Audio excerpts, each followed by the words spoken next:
Gracias, muchísimas gracias. Lo primero que quisiera hacer es agradecer a quienes publican esta revista por la invitación que me hicieron primero para publicar yo en ella y en segundo lugar por la invitación de decirles unas pocas palabras hoy a la aparición del número dedicado a la justicia.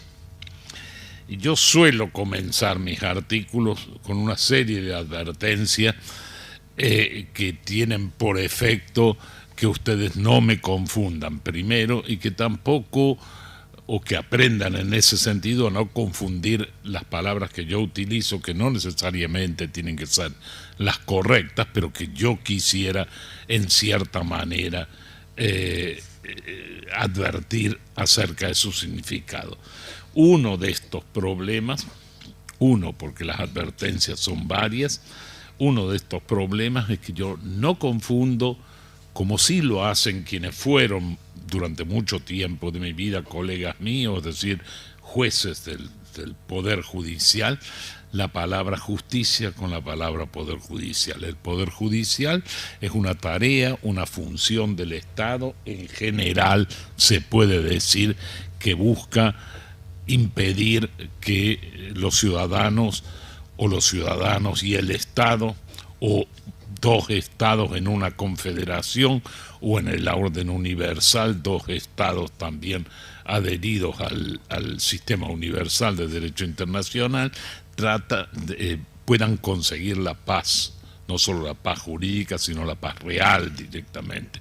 Para eso existe la administración de justicia, por eso existe el monopolio de la puerta pública en el Estado, que gobierna precisamente y a la que le pone límite el Poder Judicial, o le debería poner límite el Poder Judicial. La palabra justicia enuncia un valor sujeto a definición. Yo no voy a intentar definirlo hoy, incluso con una definición política. La palabra Poder Judicial enuncia, en cambio, a mi juicio, una función del Estado cuya meta principal es precisamente el lograr la paz, impedir que los conflictos se solucionen mediante la fuerza que mi compañero acá de mesa ha llamado bruta o, digamos, irracional, no regulada.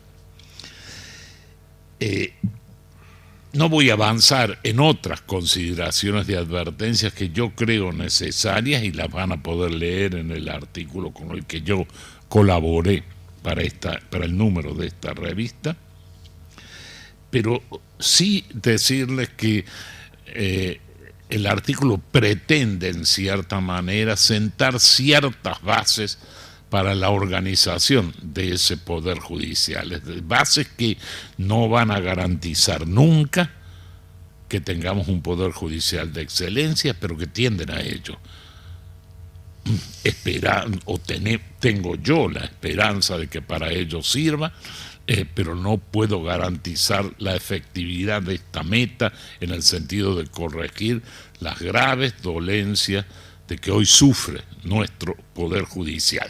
Tampoco voy a ingresar, por razones de tiempo, precisamente en lo que allí señalo como principales sufrimientos y enfermedades que tiene hoy o provocadas por el Poder Judicial. En general, quienes fueron mis colegas y quienes ahora ocupan el lugar de quienes fueron mis colegas, piensan siempre en términos de sinonimia entre justicia y Poder Judicial, y lamentablemente no siempre es así, y a mi juicio las acciones que hoy realiza la justicia, dicho de manera genérica, porque buenas personas y buenas acciones existen aún en dictaduras horribles, directamente o tremendas, no estoy hablando de nadie en particular, pero sí en general los resultados provocan, por lo menos a mi juicio, asombro, y provocan tal asombro que han generado entre nosotros dos con mi pesimismo y el optimismo de Raúl, un verdadero contrapunto por intermedio de página 12 sobre qué es lo que debería ser o lo que es hoy actualmente en realidad el derecho. A mí me parece que hay ciertas cosas que están antes de la propia organización judicial, que hay que pensarlas por anticipado y que pueden auxiliar precisamente a la organización judicial.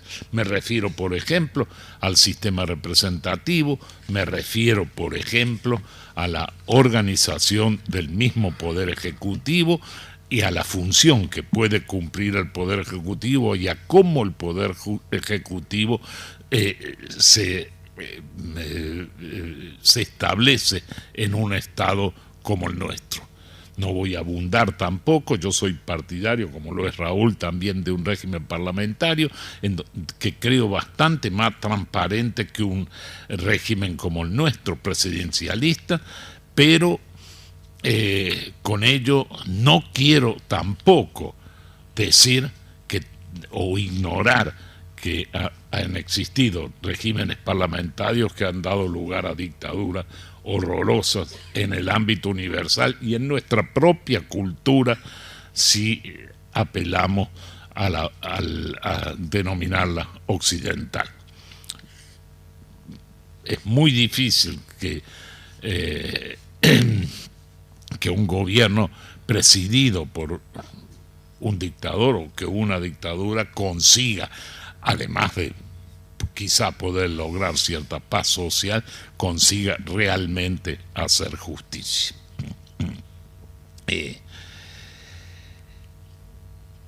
Me parece que un régimen parlamentario pondría en claro de antemano las coaliciones que hay que realizar para poder obtener la mayoría parlamentaria a fin de gobernar, cosa que hoy sucede no muy claramente y que nuestra Constitución, me corregirá nuestro constitucionalista si estoy equivocado, tampoco define, porque las únicas palabras que utiliza para el régimen representativo es la prohibición de las personas individuales de gobernar por sí mismos, de pretender gobernar por sí mismos, en el sentido que el pueblo no gobierna sino por intermedio de sus representantes elegidos. Y más allá de ello, el derecho constitucional al menos y el derecho en general dentro de nuestra nación no nos aclara absolutamente más. Sin embargo, presenciamos todos los días cómo personas electas dentro de una agrupación política que se ha presentado a los comicios pronto abandonan ese marco que le conforma el partido político o la alianza que han constituido para los comicios y pasan a militar dentro de una organización contraria en los comicios. Yo creo que el régimen representativo es algo que puede corregir y que debe corregir y que también va a incidir sobre la organización de nuestra administración de justicia. No voy a decir más palabras sobre esto, porque sobre esto no versa el artículo mío, aunque desarrolla un poco más lo que yo pretendo decir. La segunda cuestión que debería convocarnos antes de pensar en cuál sería la organización judicial necesaria es la competencia de los órganos que integran el Poder Legislativo. Y allí también, gracias a Dios, coincido con Raúl en el sentido de que es preciso cambiar la competencia del Senado de la Nación. No solo la competencia, la verdadera representación popular está en la Cámara Baja, en la Cámara de Diputados, la Cámara de Senadores. En cambio, la representación de los estados federados, de las provincias argentinas y hoy en día también de la ciudad autónoma de Buenos Aires, donde estamos. Cambiar la competencia del Senado en tanto no sea necesario para la legislación común, sino solamente para aquella que interesa a para aquella que interesa a los estados federados, me parece un axioma que también va a ayudar, como vamos a ver, a ordenar la organización judicial. Yo, por otra parte, no soy partidario de los consejos de la magistratura, creo que han fracasado no solo aquí en nuestro país, sino en aquellos países que fueron pioneros en la creación de los consejos de la magistratura, y por lo tanto postulo también una devolución de los poderes del Consejo de la Magistratura en la promoción, en la exclusión, en el derecho reglamentario y en la administración de la justicia al Senado de la Nación. Esta es la verdadera, a mi juicio, siendo la administración de justicia, como lo vamos a ver rápidamente, la administración de justicia una cuestión repartida entre todos los estados federados que conforman nuestra nación, es propio que el Senado se ocupe también de todas estas funciones que hacen al nombramiento, remoción y al derecho reglamentario y la administración de el Poder Judicial. No concibo, en cambio, al Poder Judicial como un verdadero poder del Estado. A mi juicio, quienes remarcan que el Poder Judicial es independiente están utilizando el idioma castellano en un sentido totalmente impropio. Lo que quieren decir realmente es que cada juez situado en la situación de decidir es libre en esa función, es decir, no puede ser ni presionado exteriormente al Poder Judicial ni interiormente al Poder Judicial. El artículo busca también una serie de propuestas básicas dentro de la organización de la Administración de Justicia que, como les dije, no garantizan absolutamente nada. Tienden a que la organización judicial sea mejor pensada y más eficiente, pero de manera alguna pueden asegurar éxito en estas funciones.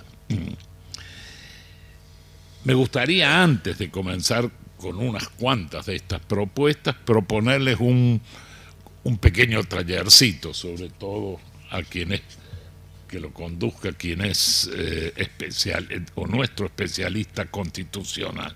Yo no he encontrado en la Constitución que ahora nos rige, no he encontrado nunca, ni ahora ni antes tampoco, nunca la decisión de la Constitución de que deba haber 25 poderes judiciales, 24 provincias, conjunto con la Ciudad Autónoma de Buenos Aires y el Poder Judicial Federal, mejor dicho 27, porque llegamos hasta el exceso de que en la Ciudad de Buenos Aires hay 3 organizaciones judiciales que se reparten los casos que aquí suceden. Unos jueces a los que podemos llamar mal llamados, pero comunes o nacionales, como lo llaman normalmente, que son los que en las provincias tendrían, si fuera una provincia, la ciudad de Buenos Aires, tendrían competencia en los casos que llegan a su conocimiento.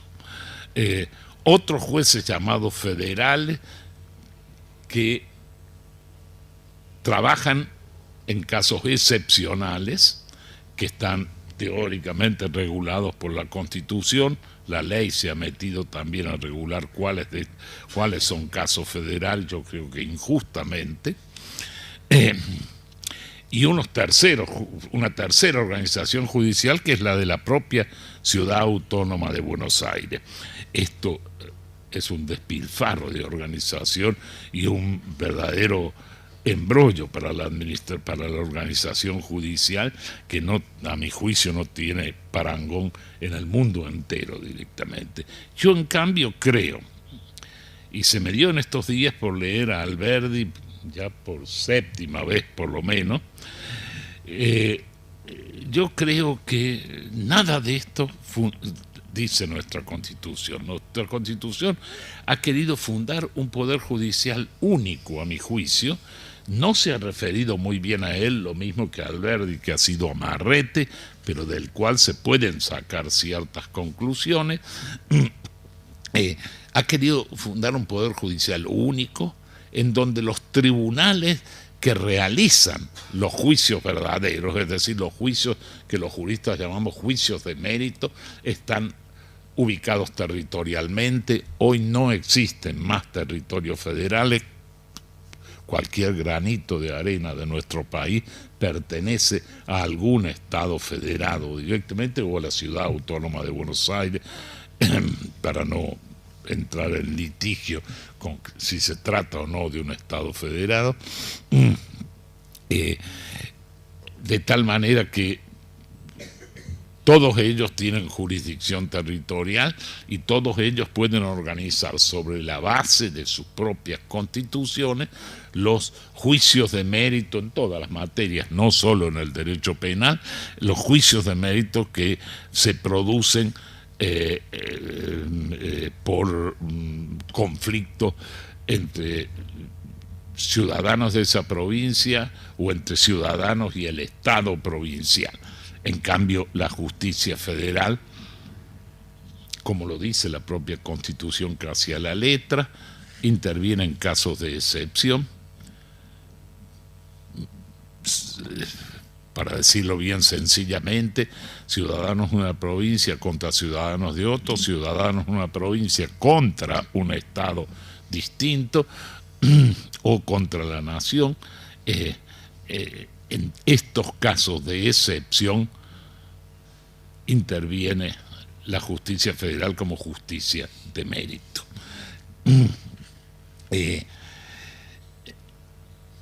A mí me parece que la concepción dejaría para la justicia federal como justicia regular dos organismos judiciales sumamente importantes, en donde que serían el núcleo de lo que hoy llamamos justicia federal. Por un lado, la Corte Suprema como único tribunal que puede anular la aplicación de una ley por ser contraria a la Constitución Nacional. Yo no creo en el sistema que le confiere a 20.000 personas en todo este país, suponiendo que fueran 20.000 los jueces, quizás sean más, el poder a cada uno de ellos de no aplicar las leyes por considerarlas él particularmente inconstitucionales. Y si la ley también lo impone, o la Constitución también, o una nueva Constitución también le impone, el control abstracto de constitucionalidad, que no es en sí necesario, pero que es en algunos casos, en pocos casos, señal de una buena organización judicial.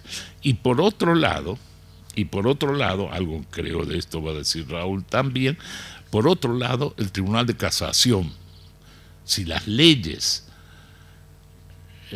materiales de este país son nacionales, a diferencia incluso de la Constitución americana, que ha sido nuestro ejemplo organizativo directamente, y como el mismo Alberdi lo dice, es claro que el último intérprete de una ley nacional debe ser un tribunal de casación. Estos dos tribunales no son tribunales de mérito que se pronuncian por audiencia sobre el conflicto sucedido, sino que deciden directamente sobre la ley aplicada al conflicto y su interpretación. Un segundo problema que de aquí surge es lo que yo he llamado autogestión de los tribunales. Para esto, en primer lugar, es absolutamente imprescindible que nos pongamos de acuerdo en el significado de la voz tribunal. Yo cuando hablo de tribunal no pienso en un cuerpo de decisión como son el juez o la Cámara X, Sala tanto. Pienso en cambio en todos los jueces de la misma competencia territorial y eventualmente de la misma competencia material en grandes líneas. Todos esos jueces forman entre sí un colegio de jueces que puede autogestionar su propia administración. Para ello, las reglas que debe tener para el empleo de los recursos humanos como los recursos materiales son muy conocidas y son fáciles relativamente fáciles de ejecutar. El problema más grave es la distribución de los casos, que debe estar regido por un lado por la imparcialidad y por el otro por la equitativa división de tareas entre todos los jueces que componen ese colegio judicial.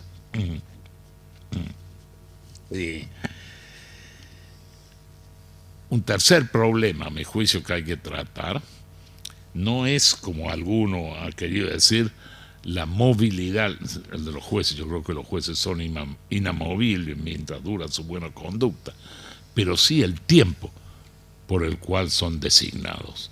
Y para esto yo propongo tiempos bastante más austeros que los que hoy rigen en un único caso para la Corte Suprema, es decir, el máximo de edad. Yo propongo que el nombramiento de un juez no dure lo que dura exactamente un mandato en el Poder Ejecutivo, pero de alguna manera limite bastante lo que hoy conocemos como nombramiento per vitam.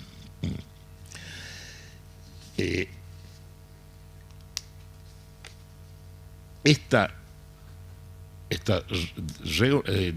nombramiento temporario de los jueces creo que aliviaría el problema de la coacción externa, es decir, de los otros poderes, a veces legítima. El poder legislativo coacciona al poder judicial, lo coacciona con un instrumento legítimo y legal, las dos cosas al mismo tiempo. ¿Cuál es la ley?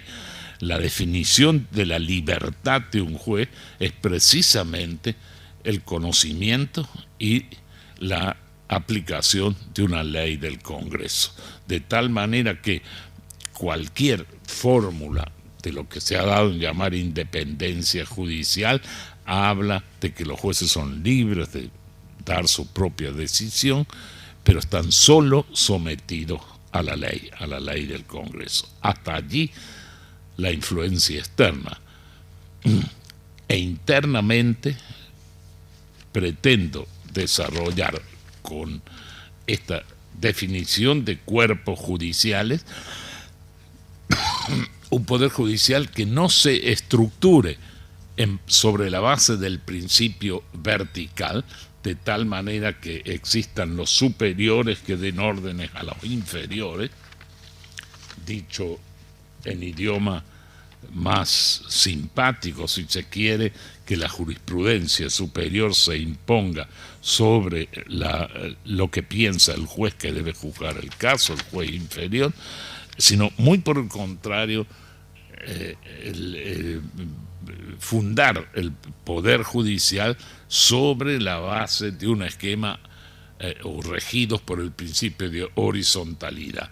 Todos los jueces son exactamente iguales y van siendo distribuidos en las distintas funciones que el derecho procesal encomienda dentro de un proceso, van siendo distribuidos conforme a la ley.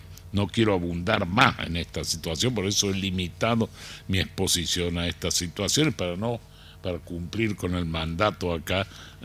Me he ido de ninguna manera. Bueno, cumplir con el mandato. Está en el límite, pero de nuevo, un agradecimiento grande a ustedes por escucharme y a quien me ha invitado, a quienes me han invitado, no solo hoy, sino a publicar en la revista de ustedes. Gracias, muchísimas gracias.